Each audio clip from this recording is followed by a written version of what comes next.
Pada suatu ketika nanti, manusia akan menghadapi suasana yang sangat mencekam dan menakutkan. Di saat itu, manusia dikumpulkan di padang mahsyar kelak pada hari kiamat. Jarak antara matahari dan manusia sangatlah dekat, sehingga yang dirasakan adalah kepanasan yang luar biasa. Air keringat mereka bercucuran mengalir, tidak hanya membasahi sekujur tubuh, namun bisa sampai membanjiri tubuh masing-masing sesuai dengan amal masing-masing saat hidup di dunia. Nah, pada situasi demikian, ada beberapa golongan yang memperoleh perlindungan dari Allah Subhanahu wa Ta'ala dari keadaan yang menakutkan tersebut. Siapa mereka? Tidak lain adalah mereka yang disabdakan oleh Rasulullah Shallallahu Alaihi Wasallam, yang artinya ada 7 golongan yang Allah akan naungi mereka di dalam naungan Allah pada hari tidak ada naungan kecuali naungan dari Allah Subhanahu Wa Taala. Yaitu yang pertama, pemimpin yang adil. Yang kedua, pemuda yang tumbuh dan beribadah atau mengabdi kepada Allah Subhanahu wa Ta'ala. Yang ketiga, seseorang yang hatinya tergantung di dalam masjid ketika ia berada di luar masjid hingga ia kembali lagi ke masjid. Yang kedua, dua orang yang saling mencintai karena Allah, berkumpul dan berpisah karena Allah. Yang kelima, seseorang yang berzikir atau ingin ingat kepada Allah dalam kesunyian, lalu kedua air matanya mengeluarkan air mata. Yang keenam, seorang laki-laki yang digoda oleh perempuan berkedudukan tinggi, berlimpah harta, cantik jelita, dan laki-laki itu menjawab, sesungguhnya aku takut kepada Allah. Yang ketujuh yaitu seseorang yang merahasiakan amalnya, sehingga seolah-olah tangan kiri tidak tahu apa yang diinfakkan oleh tangan kanannya. Nah, di sini tuh saya akan berfokus kepada salah satu golongan, yaitu golongan pemuda yang hidupnya tumbuh dan berkembang untuk selalu beribadah, mengabdikan dirinya kepada Allah Subhanahu wa Ta'ala. Di hari kiamat kelak, Allah akan memberikan apresiasi yang besar kepada para pemuda yang tekun beribadah. Kenapa?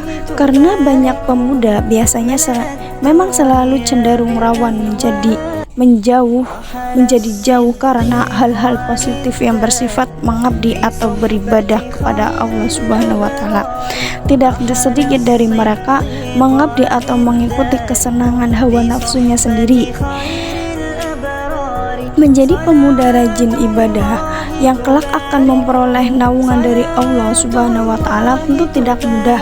Perlu tekad yang kuat dan didasari dengan keimanan yang kokoh kepada Allah Subhanahu wa Ta'ala, sehingga beribadahnya menjadi lifestyle atau hobi, yaitu kesenangan yang pada gilirannya merasa menjadi kebutuhan. Jika seorang hamba dalam pengabdiannya kepada Allah merasa sebagai kebutuhan, maka kebutuhan hidupnya di dunia akan dipenuhi oleh Allah Azza wa Jalla.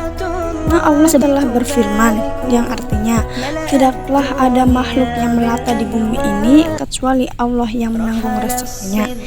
Pemuda yang hidupnya tumbuh untuk beribadah sekaligus juga mempunyai kewajiban menjadi pemuda yang berakhlak mulia, rendah hati, tidak sombong, sabar, tidak serampangan, tidak mudah tersulut kemarahannya, jujur, tidak suka berbohong, bisa dipercaya, tidak khianat, rajin, tidak menjadi pemuda yang pemalas, suka menolong, tidak individualis, peduli pada lingkungannya, dermawan, suka memaafkan, tidak pendendam,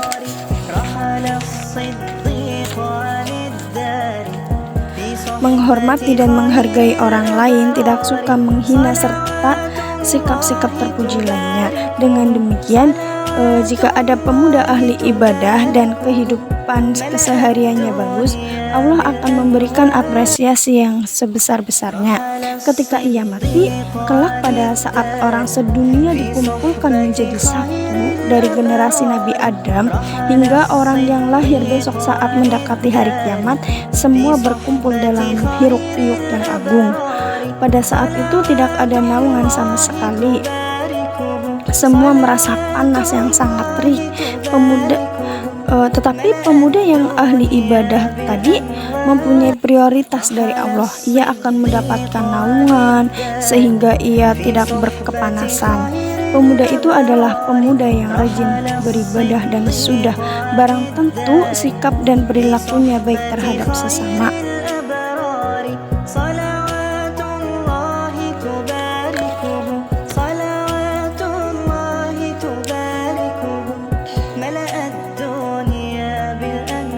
Mudah-mudahan Allah Subhanahu wa Ta'ala senantiasa membimbing kita termasuk di dalam 7 golongan tadi yang kelak kita akan mendapatkan naungan dan perlindungan Allah di padang mahsyar kelak. Amin.